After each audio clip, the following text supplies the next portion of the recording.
Macam-macam pelaut, episode 77 untuk teman-teman kelas 2. Kemarin, kalian sudah belajar tentang pelaut.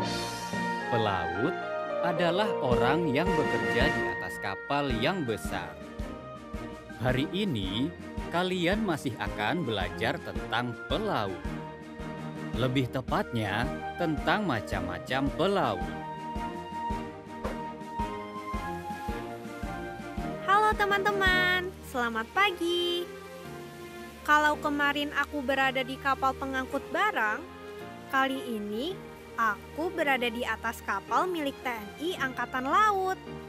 Oh iya, sekarang hari apa dan tanggal berapa ya? Ayo periksa kalender yang ada di dekat kalian teman-teman. Sekarang adalah hari Jumat, tanggal 23 April 2021 teman-teman. Hari ini kita masih akan belajar tentang profesi pelaut ya. Tapi sebelum belajar, kita berdoa dulu teman-teman. Berdoa mulai. Berdoa selesai. Buku dan alat tulis kalian sudah siap teman-teman? Hebat, ayo kita belajar.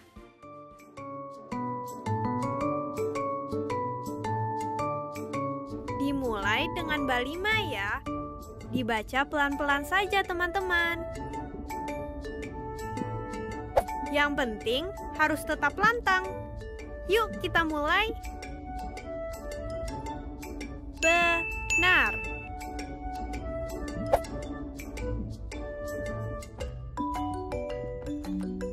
Pernah.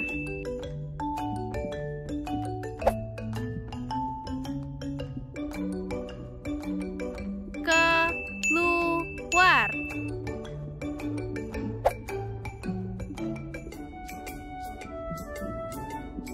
Sana.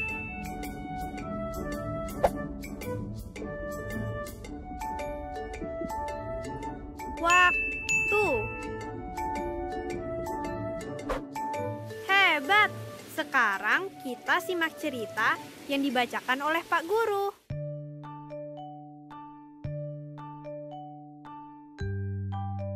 Pelaut dan pekerjaannya.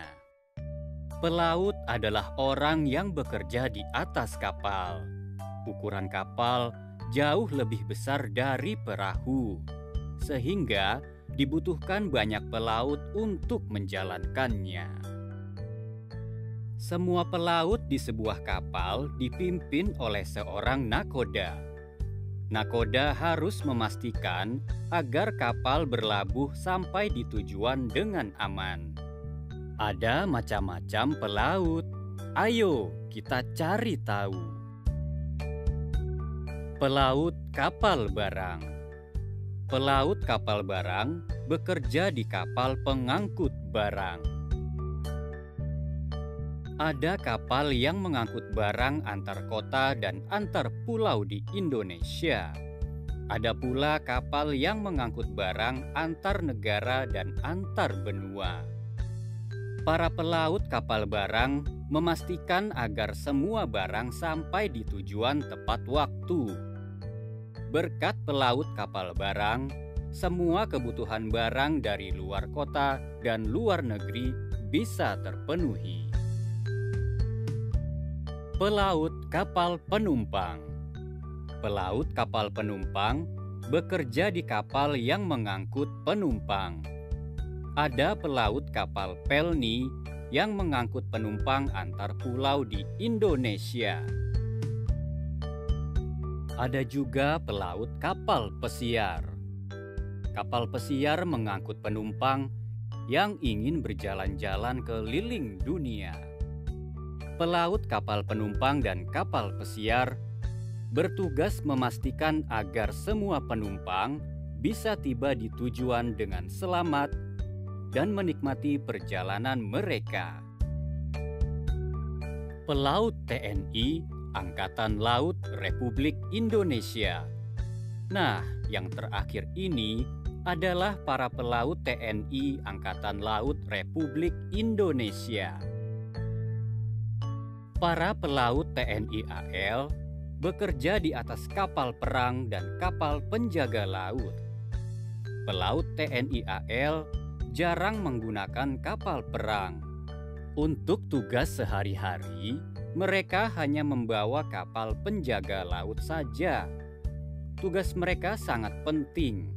Berkat TNI AL, Laut Indonesia menjadi aman. Jadi, profesi pelaut itu bermacam-macam, teman-teman. Ada pelaut kapal pengangkut barang, pelaut kapal pengangkut penumpang, lalu ada pelaut apa lagi ya? Benar, pelaut TNI Angkatan Laut. Nah, sekarang kita latihan menulis ya. Perhatikan gambar dari para pelaut dalam soal-soal berikut ini. Di samping masing-masing gambar, ada kata-kata nakoda, pelaut kapal barang, pelaut kapal penumpang, pelaut kapal pesiar, dan pelaut TNI Angkatan Laut. Kalian harus menulis sebuah kalimat tentang hal yang kalian ketahui dari profesi para pelaut tersebut. Aku beri contoh dulu ya. Gambar nomor 1. Nakoda. Nakoda adalah pemimpin dalam sebuah kapal. Begitu teman-teman. Kalian mengerti kan? Bagus. Tulis di buku kerja kalian dan jangan lupa untuk menggunakan huruf kapital dan tanda baca yang tepat. Ayah, Bunda, tolong dibimbing dan dibantu jika ada yang kesulitan ya. Sekarang kita mulai teman-teman. Kalian sudah selesai teman-teman? Wah, aku belum. Tunggu sebentar ya.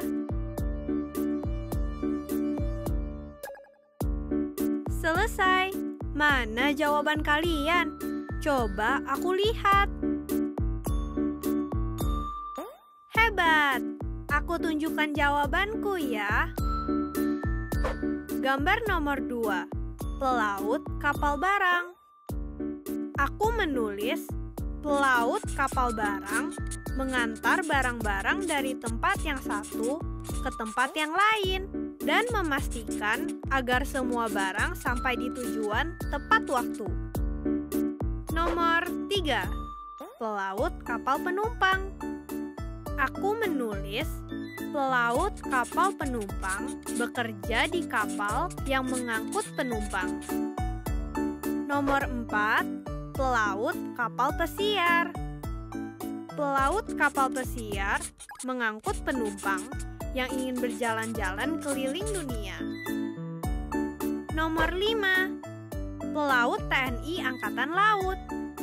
Aku menulis, berkat pelaut TNI Angkatan Laut, Laut Indonesia menjadi aman.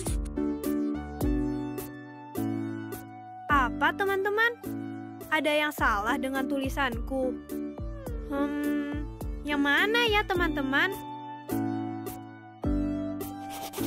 Oh iya, huruf I untuk Indonesia ini harus kapital karena nama negara.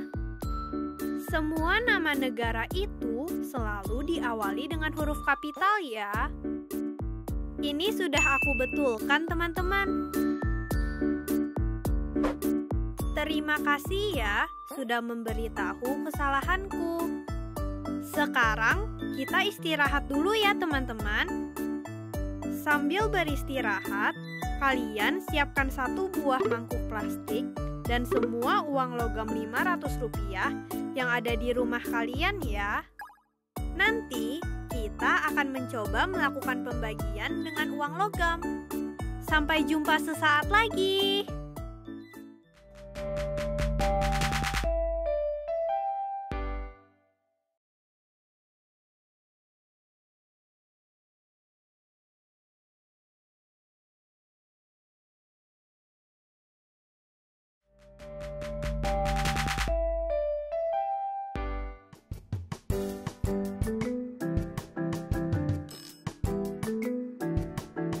Poppy sedang kebingungan.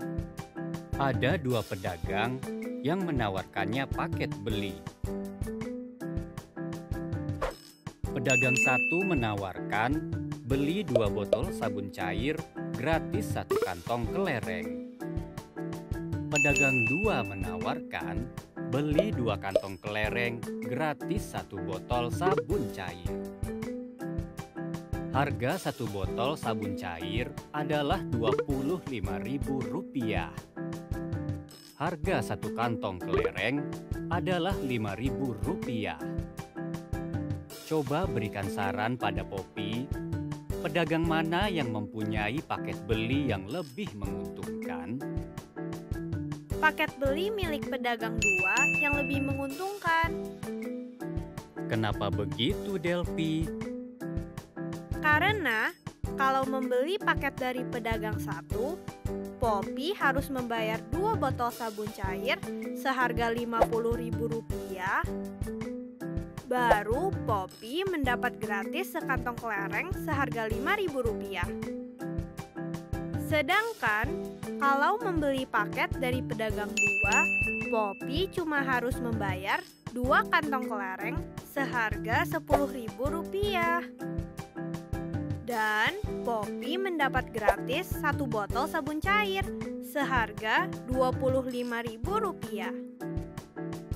Uang yang harus Poppy bayar ke pedagang 2 lebih sedikit dari uang yang harus dibayar Poppy ke pedagang 1. Poppy juga mendapat gratis yang lebih besar dari pedagang 2 dibandingkan gratis dari pedagang 1.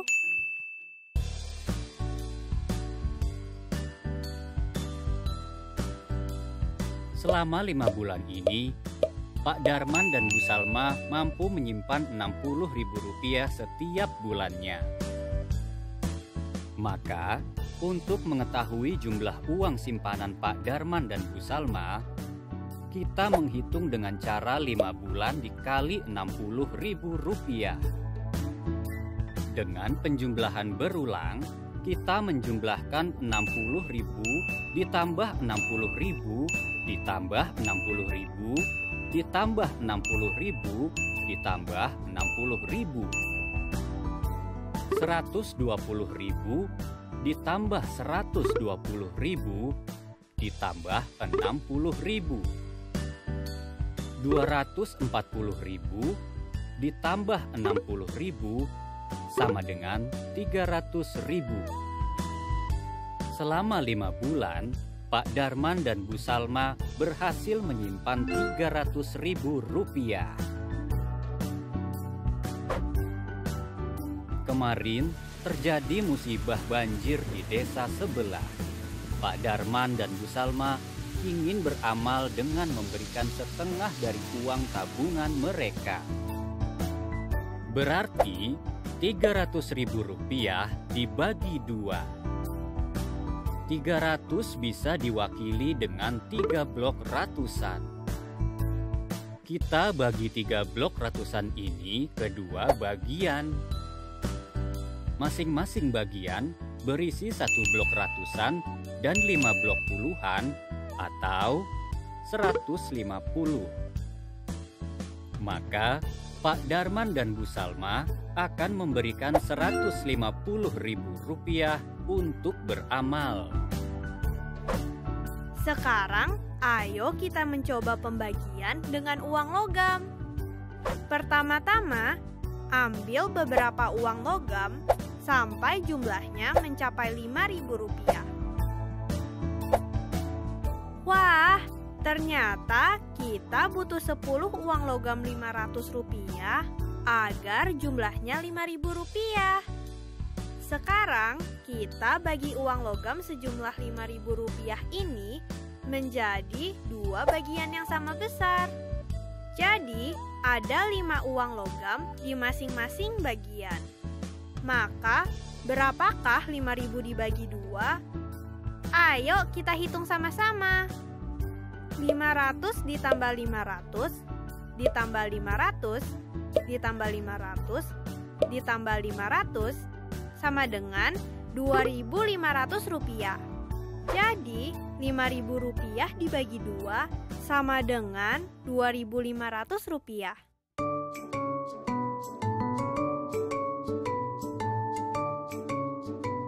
Dimas selalu menyisihkan uang sakunya setiap bulan sebanyak Rp40.000.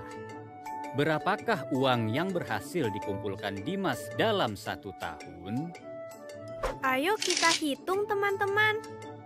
40.000 dikali 1 tahun. Setahun sama dengan berapa bulan teman-teman? Betul, 12 bulan.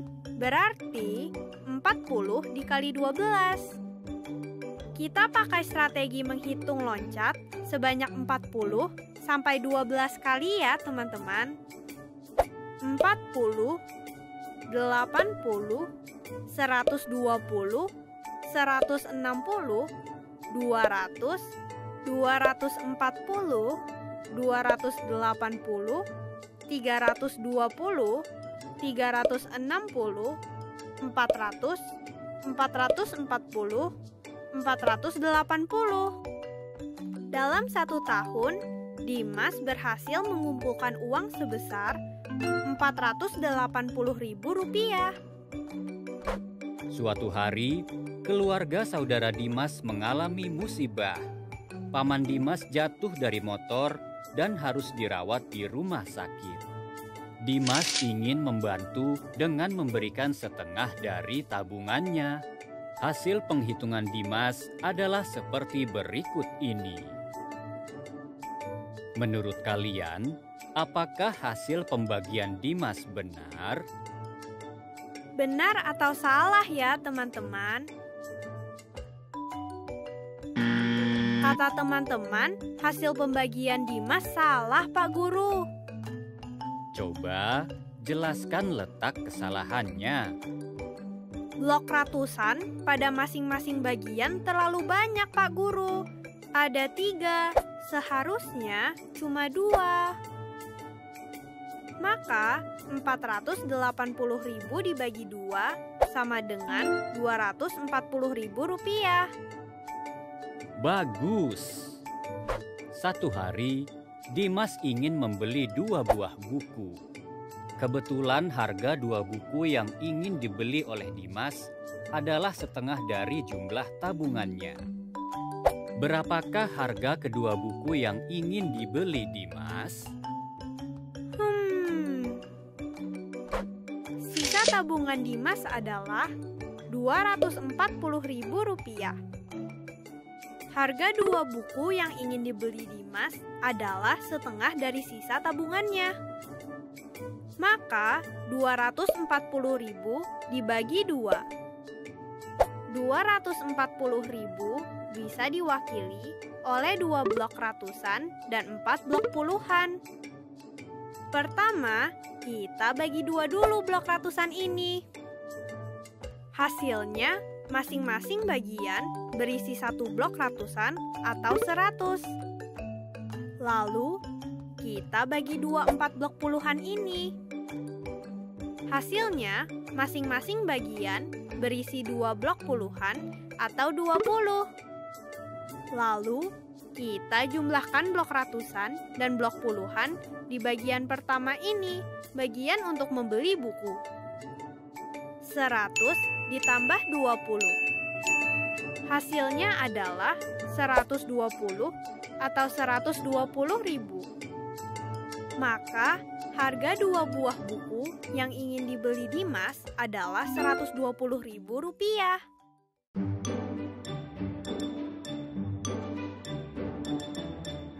Selamat pagi teman-teman. Bagaimana? Sudah jadi perahu atau kapal mainan kalian? Hebat! Sekarang aku akan beritahu kalian apa yang harus kalian lakukan setelah perahu atau kapal mainan kalian selesai dibuat. Yaitu, kalian harus menuliskan langkah-langkah yang kalian lakukan saat mengerjakan proyek ini.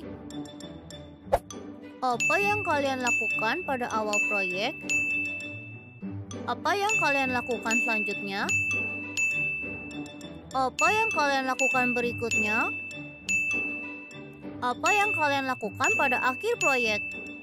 Kerjakan di buku kerja kalian ya, teman-teman. Tetap semangat, teman-teman. Sampai jumpa lagi ya.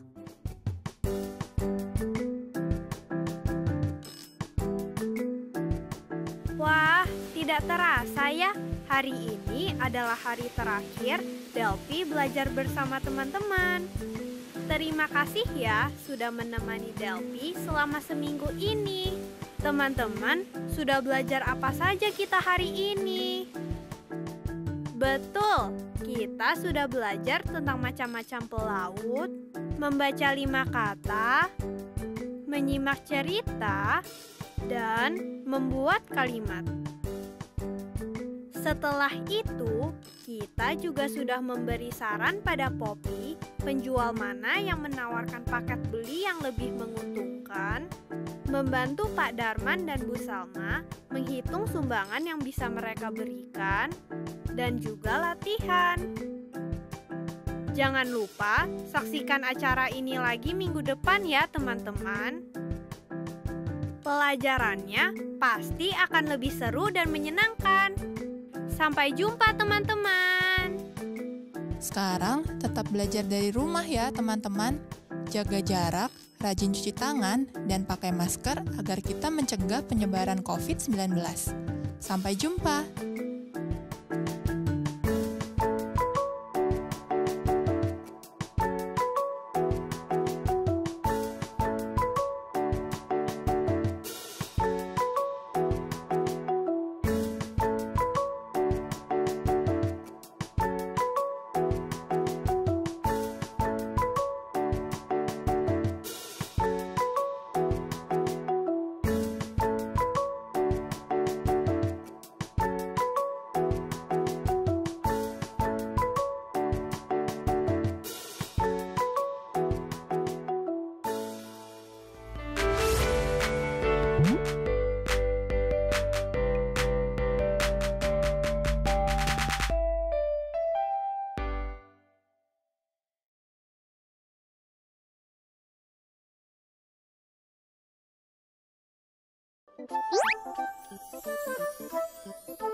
Halo sahabat Dikbud, di masa kebiasaan baru seperti sekarang ini, ingat selalu pesan ibu. Keluar rumah kalau penting saja ya nak, ingat untuk selalu 3M. 3M itu mudah dilakukan dan bisa mencegah penyebaran virus corona. Menggunakan masker, mencuci tangan dengan sabun dan air mengalir, menjaga jarak. Sahabat Dikbud, kalau kamu sayang keluarga, jangan bawa virus ke rumah ya. Ingat pesan ibu, ingat 3M.